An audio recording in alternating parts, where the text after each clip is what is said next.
Okay, I'm back, and this is going to be a quick unboxing and first look at the iPhone 14 Pro Max. I got it here in the space black color. This is one of a couple of new colors. There's the space black, which is kind of a darker take on graphite.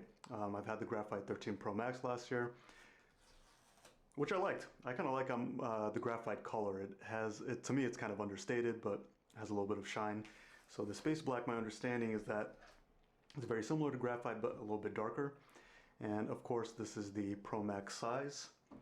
I've had the 13 mini the last year. I've also had the regular 13 Pro and even the 13 Pro Max. I've kind of had it all the past year and tried all the different sizes. So this year, of course, Apple have consolidated the sizes. So now there's only a 6.1 inch size and the 6.7 inch size. So I find that whichever size I'm using, I kind of get used to. I know there's kind of concerns about the weight and how hefty it is and how easy it is to use one-handed. But over time, I feel like, after a week or two, whether I'm using the Mini or the Pro Max, I kind of get used to that size. So here it is, and on first impression, it definitely is a darker shade than the graphite, especially here around the camera rings. These rings around the lenses are kind of a dark metal, whereas with the graphite, it was a shiny metal. The rail is also a darker, almost kind of black, but yeah, that's it. It's pretty nice. And I'll put it side by side with the 13 mini, which is I guess, kind of a true black or a glossy black. Actually, it's a midnight color, so it's kind of got a blue tint, but you can see how the shade compares there and even how the size compares. Obviously, it's a massive difference. And I'm kind of noticing actually the Apple logo is bigger on the 14 Pro Max, and obviously, of course, the camera module is much bigger. So that's how it looks on the first impression. Of course, there is no SIM card slot, so I'll go ahead and peel the plastic off the screen. Lovely.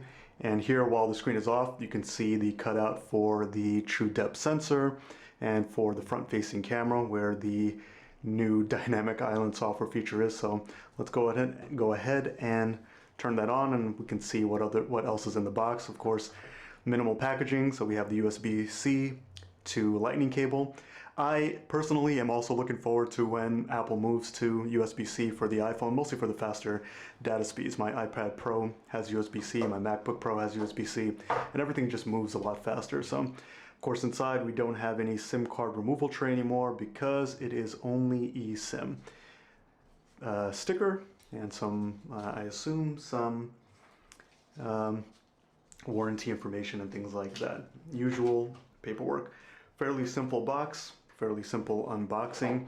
It is, of course, now a white box for even the Pro lines. Last year and previous years, the Pros used to have a black box, so kind of sad to see that go, but not a huge deal. So here it is, the first look at the Dynamic Island.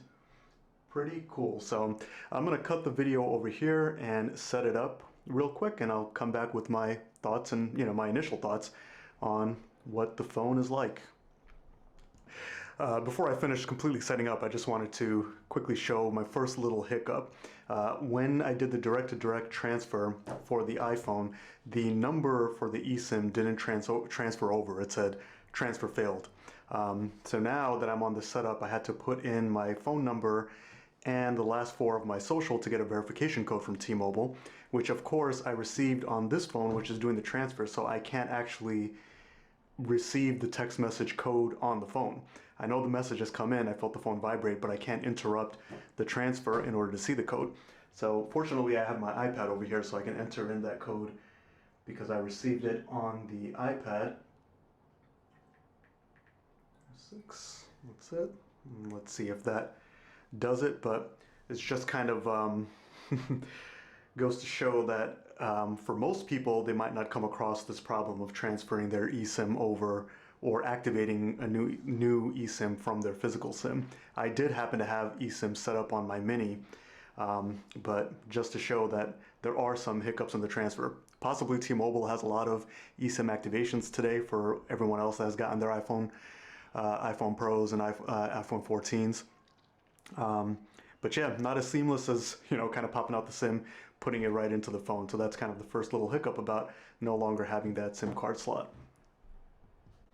Okay, I'm back and all set up. So the eSIM thing turned out fine after I got put in the code.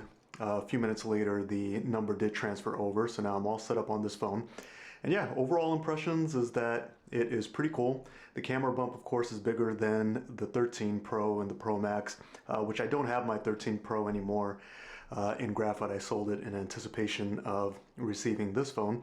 But I will say, yeah, the color is very similar, but it definitely is darker and a little more stealthy. Like I said, especially with the camera rings being more black, the back being a little bit more black, and especially the side rails. So I'll show what it looks like in the case, in the Umbra case.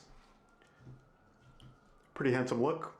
But of course, because it's not that kind of silvery graphite color, you don't really see any of the rails coming out of the sides of the case. But yeah, overall first impressions are nice. I'm looking forward to seeing what it's like using it, seeing how fun it is to use the dynamic island. I did get a little taste of it while setting up because it shows it'll expand and give a little check mark whenever something has gotten a Face ID approval and things like that. So yeah, and of course the camera changes, which, you know, I've seen a couple of YouTube video comparisons between the 14 Pro and the 13 Pro, and the differences from what I've seen online are pretty minor. So we'll see if I notice any kind of difference in my day-to-day of using it. The 13 Pros, I think, represented kind of, to me, kind of like sort of like a peak iPhone, and that's what I said in my 13 Pro Max review, that it was peak iPhone because it was just such a solid phone. Greatly improved battery life, greatly improved cameras. The screen quality was improved compared to the 12 Pro line. The 12 Pros kind of had a yellowish cast to the screen, but the 13 Pro line improved on that.